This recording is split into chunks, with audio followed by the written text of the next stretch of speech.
Saint Martin বাংলাদেশের একমাত্র প্রবাল দ্বীপ, যেটি পরিচিত নারকেল জিঞ্জিরা, জাজিরা কিংবা দারুচিনি দ্বীপ নামে।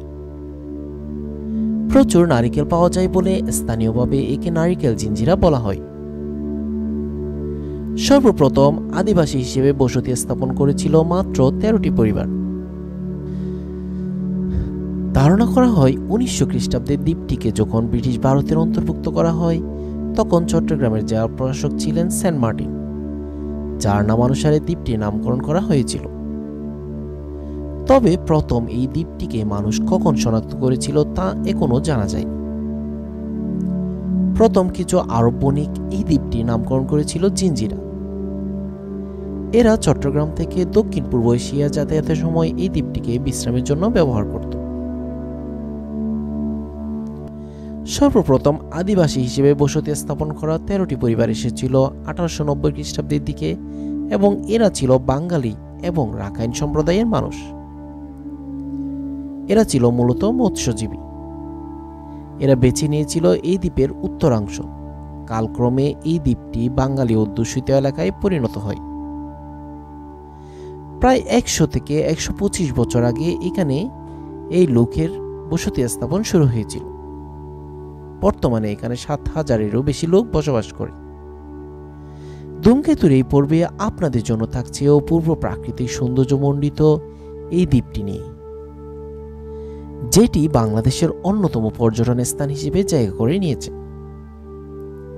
নীল আকাশের সাথে সমুদ্রের নীল জলের মিতালি, সারি সারি নারিকেল গাছ এই দ্বীপকে করেছে অনন্য।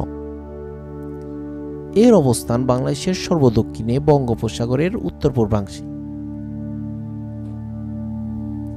এটি কক্সবাজার জেলার টেকনাফ হতে প্রায় 9 কিলোমিটার দক্ষিণে ও মায়ানমারের উপকূল হতে 8 কিলোমিটার পশ্চিমে নাফ নদীর মোহনায় অবস্থিত। 1900 খ্রিস্টাব্দের দিকে ব্রিটিশ ভূমি জরিপ দল এই দ্বীপটি ব্রিটিশ ভারতের অংশ হিসেবে গ্রহণ করে। জরিপে এরা স্থানীয় নামের পরিবর্তে একজন খ্রিস্টান সেন্ট মার্টিনের নামানুসারে সেন্ট মার্টিন নাম প্রদান করে। এরপর ধীরে ধীরে বহির্বিশ্বের কাছে দ্বীপটি সেন্ট মার্টিন দ্বীপ নামে পরিচিতি লাভ করে। সেন্ট মার্টিন দ্বীপের আয়তন প্রায় 8 বর্গ কিলোমিটার ও উত্তর দক্ষিণে লম্বা। এই দ্বীপের 3 দিকে রয়েছে শিলা, যা জোয়ারের সময় তলিয়ে যায় এবং ভাটার সময় জেগে ওঠে। এগুলোকে ধরলে এর আয়তন হবে প্রায় 10 থেকে 15 বর্গ কিলোমিটার। এই দ্বীপটি উত্তর ও দক্ষিণে প্রায় 5.63 কিলোমিটার লম্বা।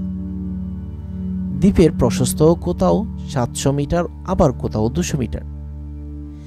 দ্বীপটির পূর্ব, দক্ষিণ ও পশ্চিম দিকে সাগরের অনেক দূর পর্যন্ত অগণিত শিলাস্তূপ আছে।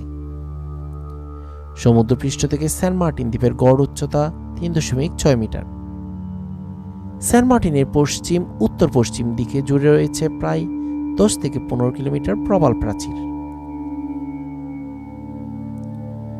ভৌগোলিকভাবে এটি 3টি অংশে বিভক্ত। উত্তর অংশকে বলা হয় নারিকেল জিঞ্জিরা বা উত্তরপাড়া, দক্ষিণাঞ্চলীয় অংশকে বলা হয় দক্ষিণপাড়া, এবং এর সঙ্গে সংযুক্ত রয়েছে দক্ষিণ পূর্ব দিকে বিস্তৃত একটি সংকীর্ণ লেজের মতো এলাকা, এবং সংকীর্ণতম অংশটি গলাচিপা নামে পরিচিত। দ্বীপের দক্ষিণে 100 থেকে 500 বর্গমিটার আয়তনের ছোট একটি দ্বীপ রয়েছে, যা স্থানীয়ভাবে চেরাদিয়া বা চেরাদ্বীপ নামে পরিচিত। এটি একটি জনশূন্য দ্বীপ। ভাটার সময় এই দ্বীপে হেঁটে যাওয়া যায়, তবে জোয়ারের সময় নৌকার প্রয়োজন হতে পারে। সেন্ট মার্টিন দ্বীপটির ভূপ্রকৃতি প্রধানত সমতল, তবে কিছু কিছু বালিয়াড়ি দেখা যায়। এই দ্বীপটির প্রধান গাঠনিক উপাদান হল চুনাপাথর।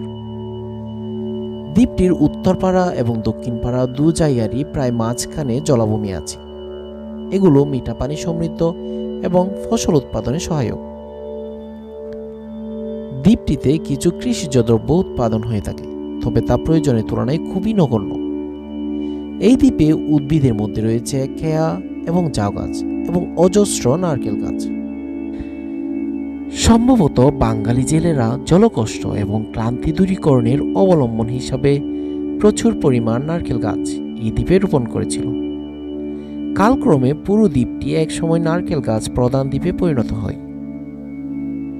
সেন্ট মার্টিন দ্বীপে প্রায় 66 প্রজাতির প্রবাল, 187 প্রজাতির শামুক ঝিনুক, 153 প্রজাতির সামুদ্রিক শৈবাল, 157 প্রজাতির গুপ্তজীবী উদ্ভিদ, 240 প্রজাতির সামুদ্রিক মাছ, 4 প্রজাতির উভচর ও 120 প্রজাতির পাখি পাওয়া যায়। স্থানীয়ভাবে প্যাজেলা নামে পরিচিত এলগি এক ধরনের সামুদ্রিক শৈবাল সেন্ট মার্টিনে প্রচুর পরিমাণে পাওয়া যায়। এগুলো বিভিন্ন প্রজাতির হয়ে থাকে, তবে লাল এলগি বিশ্বব্যাপী সবচেয়ে বেশি জনপ্রিয়। এছাড়াও রয়েছে 19 প্রজাতির স্তন্যপায়ী প্রাণী। অমেরুদণ্ডী প্রাণীদের মধ্যে রয়েছে স্পঞ্জ, শিল কাঁকড়া, সন্ন্যাসী শিল কাঁকড়া, লবস্টার ইত্যাদি।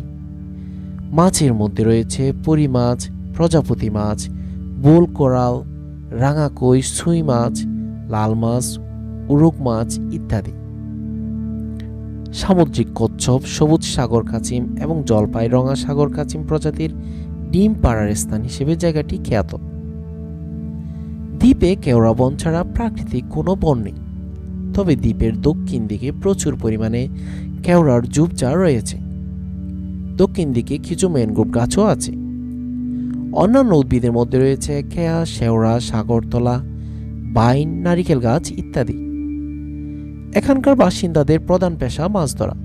পর্যটন ও হোটেল ব্যবসায়ীরাই প্রধানত তাদের কাছ থেকে মাছ কেনেন। ছোট মাছ পাটিতে বিছিয়ে, পিটকলা মাছ বালুতে বিছিয়ে এবং বড় জাতের মাছ পেট বরাবর ফেরে মাচায় শুকানো হয়। ছোট ছোট শিশুরা দ্বীপ থেকে সংগৃহীত শৈবাল পর্যটকদের কাছে বিক্রি করে থাকে।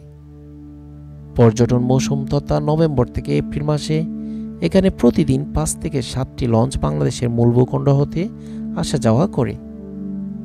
সেন্ট মার্টিন দ্বীপে বর্তমানে বেশ কয়েকটি ভালো আবাসিক হোটেল রয়েছে, একটি সরকারি ডাক বাংলো আছে এবং এটি বর্তমানে টেকনাফ উপজেলার একটি স্বয়ংসম্পূর্ণ ইউনিয়ন। সেন্ট মার্টিন দ্বীপ নিয়ে এই পর্যন্তই। আমাদের পরবর্তী ভিডিওগুলো পেতে চ্যানেলটি সাবস্ক্রাইব করে সাথেই থাকুন। ধন্যবাদ।